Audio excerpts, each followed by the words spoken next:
I'm Esin, and I review stuff. Welcome to a segment that I like to call Metal Monday, where I talk about metal albums that I recommend you listen to so you can start your week off right. Now, I've been discovering a lot of great albums lately. Some are quite new and some are quite old, but there is one album amongst all of these that sort of managed to unite these two eras, bringing together the old and the new and managing to create something great with it. The said album is the debut effort of an independent German fledgling band that seem rather old for their years based solely on their choice of music. The album that I am talking about is Savage Blood's Downfall. Well, more like Uprise based on how good it is. Savage Blood plays metal as it used to be played back when heavy metal was all that there was and thrash metal was in its very infancy. They are so traditional, in fact, that Downfall features a song titled after the band's name, which is something that you don't really see bands do all that much anymore. That is how old school they are.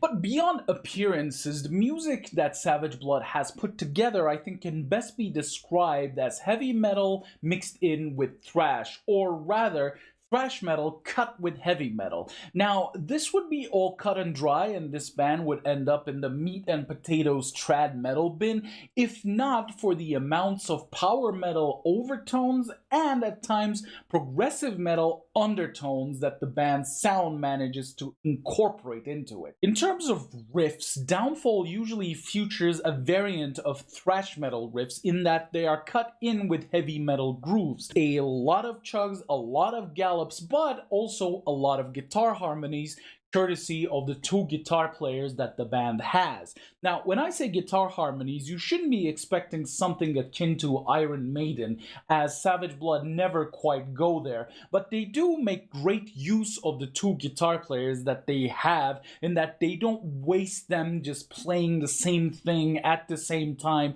ad infinitum throughout this album. The backbone of Downfall is formed by heavy thrash hybrid riffs laid over quite adventurous drumming, at least for the genre, that doesn't shy away from double bass attacks or from bringing it as hard as possible. These riffs often culminate in extremely catchy, extremely tasteful, and memorable groovy, chugging, incredibly nice passages that are tied together with the meanest bass that I have heard since Gutslit's Amphitheater. Like, seriously, the bass is razor sharp, mean as fuck, and looks like it's out for a fight. However, where all these elements come together and are carried to the next level, and also where the power metal overtones that I've been mentioning come in, is in the hooks. And let me tell you, Downfall got hooks, man. The shoulders on which this album stands on are the extremely memorable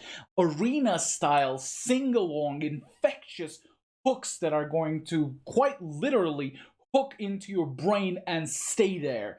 It is not out of the ordinary to find yourself singing the hooks to one of the songs after just a couple listens. Much is owed on that front to Peter Diesman, whose name I just hope I pronounced correctly, who brings that hybrid old school power metal type flavor into all these hooks, and his soaring vocals are much appreciated throughout the course of this album, but especially during the hook sections.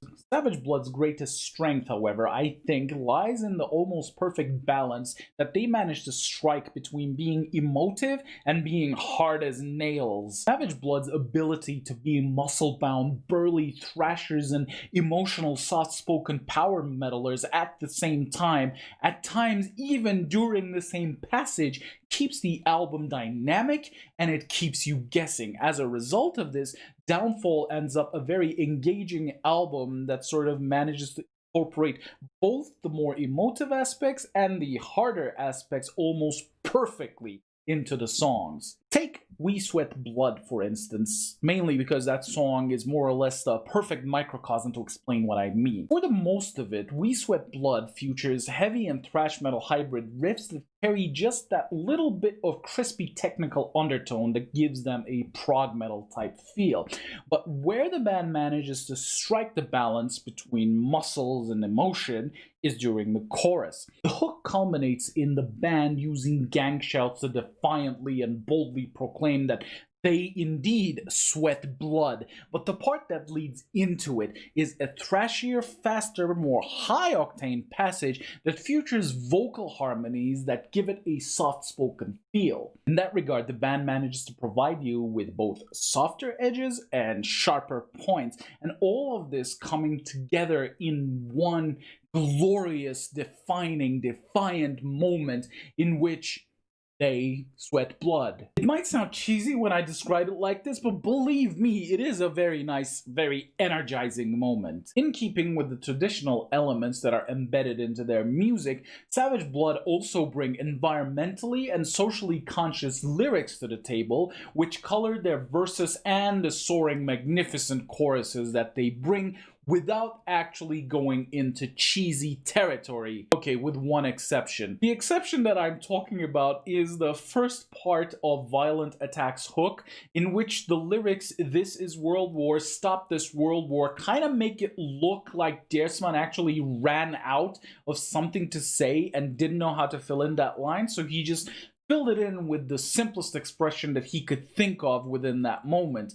However, the way that the hook is delivered skillfully, tastefully, and with enough emotion behind it manages to mitigate the cheese factor quite a bit and manages to be the saving grace of that particular song, at least where the hook is concerned. Speaking of which, given the fact that the band's music is grounded in such traditional, or in other words, done-to-death elements, how does Savage Blood manage to separate themselves from the meat and potatoes bin that I have mentioned in the beginning of this review? I got one word for you: passion. It is my contention that as long as you do it with passion and a belief in what you are doing, you can take what is otherwise quite run-of-the-mill and turn it into something amazing, which I think is what Savage Blood managed to do here. For example, the band uses a staple of thrash metal, gang shouts, in two instances: in the second track, Release the Beast, and then in the tentatively titled We Sweat Blood.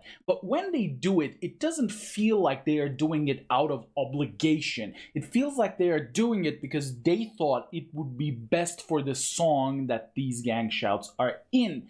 And the difference between doing it for the sake of doing it and doing it because they believe it is necessary shows. Another strength of the band is that their songwriting is extremely concise, extremely tight, and they manage to keep themselves away from A, useless showboating, B, indulging in cliches a little too much, looking at you freakings, and C, managing to come up with a superb album flow that carries you away into the arms of their sound.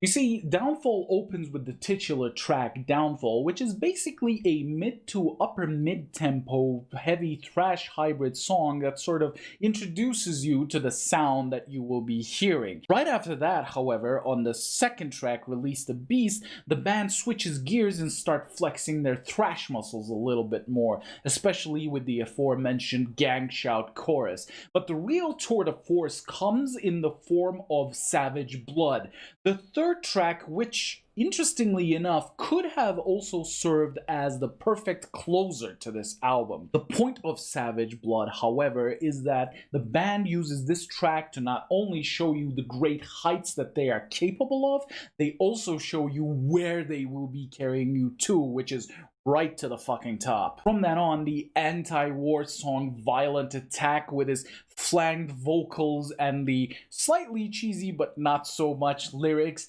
followed by the sort of romantic Queen on the Run, which features a great finger tapping melody and its hook. The album just pulls out hit after hit after hit after hit. They keep their songs tight, they keep their riffs tasteful, and they manage to go from start to finish without wasting a single moment or boring you at all. In fact, by the final track, Guardian Angel rolls in, you feel like you have arrived at that point in any live gig where you know it's ending and you're tired and satisfied, but you're also a little sad that it's ending. So in that regard, Guardian Angel actually constitutes the perfect closer, despite what I have just said about the third track, Savage Blood, in that it leaves you wanting more. So in that regard, if this was to hook you in or serve as a sequel hook, I'm fucking hooked. With all of that said, however, am I here telling you that Savage Blood managed to come up with